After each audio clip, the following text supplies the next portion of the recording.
जय श्री हरि विष्णु जय मां।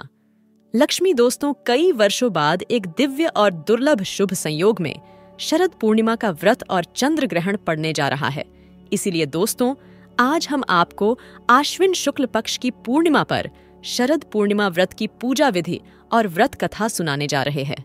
दोस्तों, जो भी सच्चे और साफ दिल से इस कथा को सुनता है और बताए गए अनुसार पूजा अर्चना करता है, उन्हें भगवान विष्णु के साथ साथ मां लक्ष्मी की विशेष कृपा प्राप्त होती है। दोस्तों, इस कथा को सुनने मात्र से जीवन से सभी दुख, दर्द और कष्ट दूर हो जाते हैं।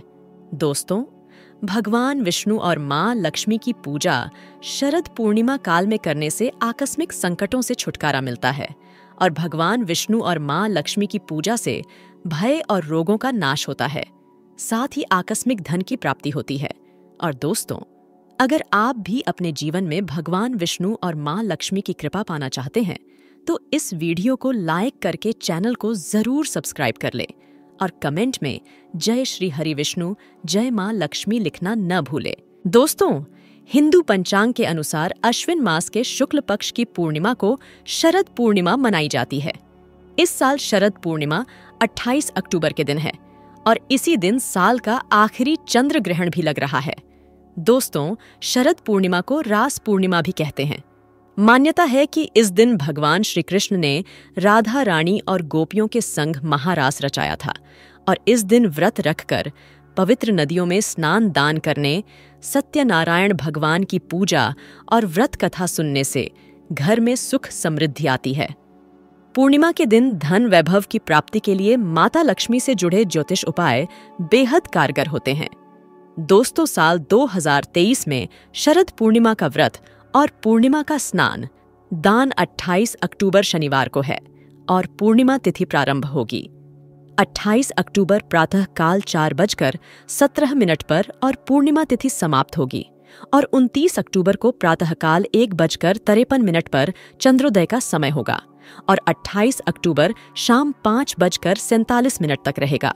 दोस्तों, ज्योतिष अनुसार साल का अंतिम चंद्र ग्रहण शरद पूर्णिमा के दिन 28 अक्टूबर की रात 1:06 पर शुरू होगा और 28 अक्टूबर रात्रि 2:22 पर समाप्त होगा और ग्रहण का सूतक काल 28 अक्टूबर सायंकाल 4:05 से शुरू होगा। दोस्तों, यह ग्रहण संपूर्ण भारत में भी दिखाई देगा। दोस्तों, वहीं शास्त्रों के अनुसार पूर्णिमा के दिन पूजा पाठ, जप तप और दान का विशेष महत्व है। इस दिन सुबह उठकर व्रत का संकल्प लें और किसी पवित्र नदी या फिर घर पर गंगा जल मिले, जल से स्नान करें। स्नान के बाद पूजा स्थल पर माता लक्ष्मी और श्री हरि की प्रतिमा स्थापित करें। प्रतिमा के सामने घी का दीपक जलाएं और उन्हें सभी पूजन सामग्री अर्पित करें और आज के दिन महालक्ष्मी को चावल की खीर का भोग लगाएं। दोस्तों, इस दिन रात्रि में चंद्र ग्रहण होने के कारण रात्रि पूजा और चंद्रमा को अर्घ्य वर्जित रहेगा। हालांकि ग्रहण के बाद चंद्रमा और लक्ष्मी पूजा की जा सकती है। तो आइए दोस्तों, अब आपको सुनाते हैं शरद पूर्णिमा की संपूर्ण कथा, जिसे सुनने मात्र से आपके सभी पाप धुल जाएंगे और आपकी हर मनोकामना पूरी हो जाएगी। और इस कथा के बाद हम आपको एक आसान सा चमत्कारी उपाय बताएंगे, जिसको अगर आप इस दिन कर लेते हैं तो आपकी सभी मनोकामना मात्र 24 घंटे में पूरी हो जाएगी। तो आइए सबसे पहले सुनते हैं शरद पूर्णिमा की संपूर्ण कथा। एक बार एक गांव में एक व्यापारी रहा करता था, जो व्यापार के मामले में बहुत ही निपुण था। गांव के सभी लोग व्यापारी की बहुत प्रशंसा किया करते थे और उससे ही व्यापार की सभी वस्तुएं खरीदा करते थे। उस व्यापारी की 2 बेटियां थीं। वह अपनी बेटियों से बहुत प्रेम किया करता था।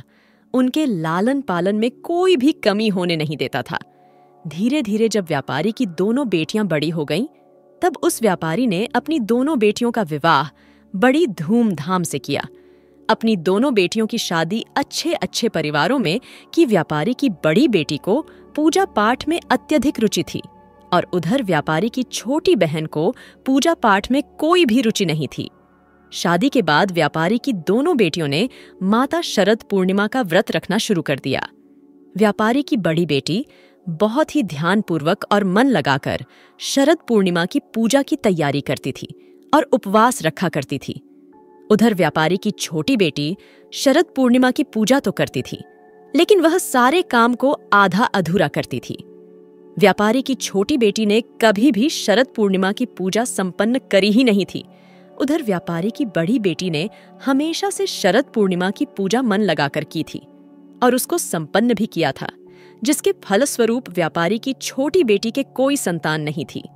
जब भी कोई संतान होती थी तो वह तुरंत मर जाती और उधर व्यापारी की बड़ी बेटी को संतान की प्राप्ति हुई और उसके बच्चे सही सलामत और स्वस्थ हुए। यह देखकर यह व्यापारी की छोटी बेटी बहुत परेशान हो जाती है और उसने एक ब्राह्मण के पास जाने का निर्णय लिया। जब व्यापारी की छोटी बेटी ने ब्राह्मण के पास जाकर उनसे पूछा कि महाराज, मेरे जब भी कोई संतान होती है वह मर क्यों जाती है, और मेरी बड़ी बहन की जब भी कोई संतान होती है तो वह स्वस्थ रहती है, ऐसा मेरे साथ क्यों होता है? जिसके बाद उस ब्राह्मण ने व्यापारी की छोटी बेटी से कहा कि तुमने जो अपराध किया है उसका फल तुमको मिल रहा है, जिसके कारण तुम्हारी कोई भी संतान होती है वह मर जाती है। यह सुनकर वह आश्चर्यचकित हो गई और तभी व्यापारी की छोटी बेटी ने ब्राह्मण से पूछा कि कैसा अपराध हुआ है, मुझसे आप बताइए। तब ब्राह्मण ने व्यापारी की छोटी बेटी को बताया कि तुमने कभी भी शरद पूर्णिमा का व्रत और उनकी पूजा कभी पूरी नहीं की है, उसको हमेशा आधा अधूरा छोड़कर खत्म किया है, जिसके कारण तुमको यह कष्ट झेलना पड़ रहा है। जिसके बाद व्यापारी की छोटी बेटी ने ब्राह्मण से इसका उपाय पूछा। तब उस ब्राह्मण व्यापारी की छोटी बेटी से कहा, तुम एक बार फिर से शरद पूर्णिमा का व्रत करना शुरू कर दो और इस बार उनकी पूजा पूरी करना। जिसके बाद व्यापारी की छोटी बेटी ने ब्राह्मण की बात मानकर शरद पूर्णिमा की पूजा करने की तैयारी करने लगी और व्रत भी रखा। इस बार पूजा संपन्न भी की, लेकिन हर बार की तरह इस बार भी जब व्यापारी की छोटी बेटी को संतान की प्राप्ति हुई तब उसकी संतान एक बार फिर से जन्म के बाद मर गई, जिसको देखकर वह बहुत क्रोधित हो गई। जिसके बाद उसने अपनी बड़ी बहन को अपने घर बुलाया ताकि वह उससे बदला ले सके कि मेरे साथ ही ऐसा क्यों होता है। जिसके लिए व्यापारी की छोटी बेटी ने एक पाटे में अपने मरे हुए बेटे को लिटा दिया और उसके ऊपर से एक चादर से उसको ढाल दिया जिससे वह दिखे नहीं, और अपनी बड़ी बहन को अपने घर बुला लिया। जिसके बाद व्यापारी की छोटी बेटी ने अपनी बड़ी बहन को उसी पाटे पर बैठने के लिए कहा जिसमें उसका मरा हुआ बच्चा लेटा था। जैसे ही उसकी बड़ी बहन उस पाटे में बैठने लगी तब उसको कुछ अजीब लगा, जिसको देखने के लिए वह उठी और उसने देखा कि नीचे तो एक बच्चा लेटा है, जिसको व्यापारी की बड़ी बेटी ने छुआ तो वह मरा हुआ बच्चा जोर जोर से रोने लगा। जिसके बाद व्यापारी की बड़ी बेटी ने अपनी छोटी बहन से कहा कि तुम मुझसे यह क्या करवाने जा रही थी? अभी तो मुझसे अपने बच्चे की मृत्यु करवा देती और मैं कितना बड़ा अपराध कर देती। जिसके बाद उसकी छोटी बहन ने अपनी बड़ी बहन को बताया कि यह बच्चा तो पहले से ही मर चुका था, लेकिन जैसे ही तुमने इस बच्चे को छुआ है वह पुनः जीवित हो गया। तुमने मेरे बच्चे को नया जीवन दिया है। यह चमत्कार देखकर सभी लोगों ने भी शरद पूर्णिमा का व्रत और पूजा करना शुरू कर दी। शरद पूर्णिमा को अधिकतर उत्तर भारत में रहने वाले लोग मनाते हैं और जब अश्विन की पूर्णिमा होती है तो उससे ही सभी लोग शरद पूर्णिमा कहते हैं। और इस दिन उपवास रखने के कारण इस उपवास को कोजागरी उपवास, पूर्णिमा और रास पूर्णिमा कहते हैं, क्योंकि बहुत से लोगों का मानना है इस दिन भगवान श्री कृष्ण जी ने अपनी गोपियों के साथ रास लीला की थी। शरद पूर्णिमा के दिन सभी लोगों को चंद्रमा को देखना चाहिए, क्योंकि उस दिन चंद्रमा अपनी पूरी 16 कलाओं में विराजमान होता है। शरद पूर्णिमा के दिन चंद्रमा इतना सुंदर लगता है कि मन करता है बस उसे देखते ही जाए। शरद पूर्णिमा के दिन चंद्रमा को देखने से हमारे शरीर में एक अलग सी शांति प्रदान होती है और शरद पूर्णिमा के दिन सभी लोग सुबह स्नान करके और नए कपड़े पहनकर पूजा की तैयारी करते हैं। शरद पूर्णिमा के दिन सभी लोग जो भी शरद पूर्णिमा की पूजा करता है उस दिन उसको पूरे दिन का व्रत रखना होता है। शरद पूर्णिमा के दिन देवी लक्ष्मी जी की पूजा की जाती है और जैसे जैसे शाम होती है तो शाम के समय ही माता लक्ष्मी जी की पूजा की जाती है। पूजा करने के बाद सभी लोग चंद्रमा के पास जाते हैं। चंद्रमा को देखकर अपना व्रत खोलते हैं, बहुत सारे गाने गाते हैं, खीर बनाते हैं जिसको खाकर बहुत सारा आनंद प्राप्त करते हैं। बहुत से लोगों का मानना है कि शरद पूर्णिमा वाले दिन रात में चंद्रमा से अमृत की वर्षा होती है, जिसके कारण सभी लोग खीर बनाकर अपनी छत में जाकर खीर को रख देते हैं। जब रात के 12 बज जाते हैं, तब सभी लोग चंद्रमा की पूजा करते हैं, उस खीर का सेवन करते हैं। और ऐसा माना जाता है कि जो भी मनुष्य और औरत शरद पूर्णिमा का व्रत रखते हैं, उसकी सारी इच्छाएं पूरी होती हैं।